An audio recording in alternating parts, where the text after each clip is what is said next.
नमस्कार दोस्तों। कई बार कहने में और सुनने में कुछ फ़र्क हो जाता है कि कहा कुछ और जाता है और लोग सुन कुछ और लेते हैं। जैसे आपको याद होगा कि मोदी जी ने एक बार कहा था कि भाइयों और बहनों, अगर विदेशों से ये काला धन वापस आ गया, तो आप ये समझिए कि इतना धन वापस आ जाएगा कि एक-एक व्यक्ति को 15-15 लाख रुपए तक मिल सकते हैं। उन्होंने ये कहा था कि अगर विदेश से काला धन आ गया तो 15-15 लाख मिल सकते हैं। उन्होंने ये कभी नहीं कहा था कि हम 15-15 लाख आप लोगों को दे ही देंगे। लेकिन आज पूरे देश में लोग यही पूछते रहते हैं कि मोदी जी वो 15-15 लाख कहाँ है? तो कई बार कहने और सुनने में थोड़ा-सा फ़र्क हो जाता है। जैसे मोदी जी ने कहा था कि हम 2 करोड़ रोज़गार देंगे देश में। अब लोग कह रहे हैं कि लो कहा था कि 2 करोड़ रोज़गार देंगे, अब कहाँ है रोज़गार? तो भाई सुनने में कुछ फ़र्क हो गया। उन्होंने ये नहीं कहा था कि 2 करोड़ रोज़गार देंगे देश में, उन्होंने कहा था 2 लोग को रोज़गार देंगे देश में। तो ये सुनना और समझना अच्छी तरीके से ये बहुत ज़रूरी होता है। जिस तरीके से आप कई बार न्यूज़पेपर में कोई विज्ञापन देखते होंगे ना, किसी भी चीज़ का विज्ञापन, साइड में नीचे छोटा-सा लिखा रहता है, टर्म्स एंड कंडीशंस अप्लाई। हुँ, नियम व शर्तें लागू। वो इतना महीन-महीन लिखा रहता है ना, कि छापने वाले का बाप भी नहीं पढ़ सकता है उसको। ऐसे टीवी के जो विज्ञापन अगर आप लोग देखते होंगे, तो उसमें नहीं कुछ भी विज्ञापन कि आपने टर्म्स इंश्योरेंस लिया क्या? नहीं लिया?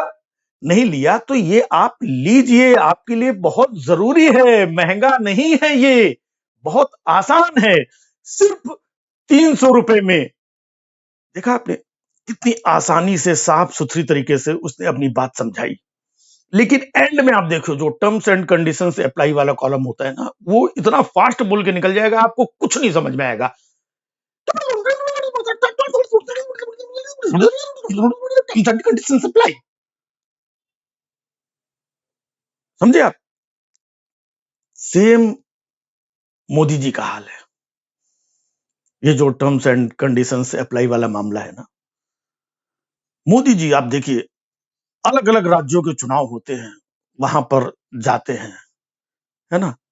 20-20, 25-25, 30-30 रैलियां करते हैं, यूपी हो, बिहार हो, दूसरे राज्य हो, वहां जाएंगे कि भाइयों और बहनों, आप लोगों को रोजगार मिलना चाहिए कि नहीं मिलना चाहिए? ये पिछली सरकारों ने कुछ नहीं किया। आपको स्वास्थ्य सेवाएं मिलनी चाहिए कि नहीं मिलनी चाहिए? आपको सुरक्षा मिलनी चाहिए कि नहीं मिलनी चाहिए? हम वादा दिलाते हैं, हम आपके साथ खड़े हैं। आप लोगों को लगता है कि भाई मोदी जी अगर कह रहे हैं तो अच्छा ही कह रहे होंगे। लोग मोदी जी पे भरोसा करते हैं और मोदी जी पे भरोसा करके उस राज्य के जो भी चुनाव होते हैं, उस राज्य के लोग वोट उनको दे देते हैं और वहां पर राज्य सरकार बन जाती है और मोदी जी किसी को उठा करके वहां मुख्यमंत्री बना के फिर गायब हो जाते हैं।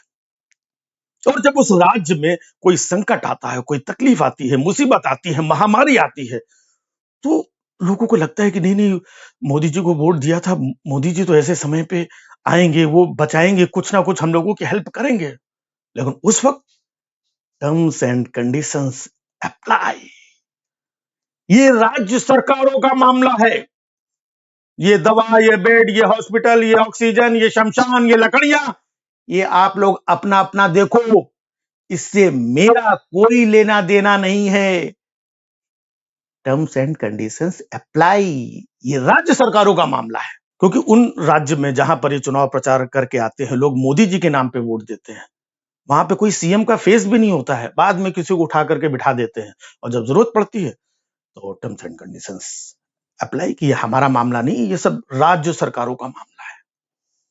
अब लोग घूमते रहते हैं, उनको लगता है कि यार हमने तो वोट मोदी जी को दिया था, ये राज्य सरकार का उनको पता ही नहीं, वही मोदी मोदी मोदी मोदी चलता रहता है।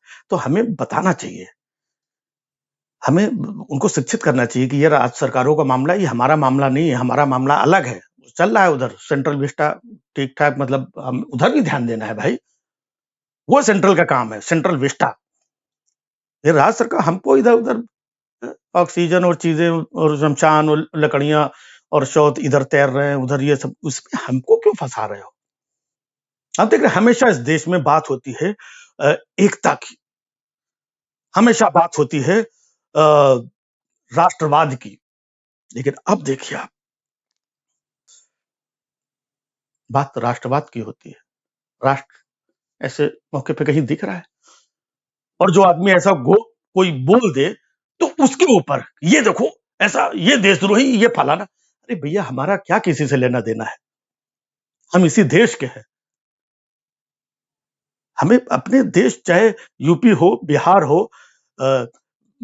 महाराष्ट्र हो, दिल्ली हो, हम लोग तो पूरे देश में घूम घूम करके परफॉर्म करते थे, पूरे देश से हमें प्यार मिलता है, पूरा देश हमारा है, इसलिए हमें चिंता होती है कि ये देश एक होना चाहिए।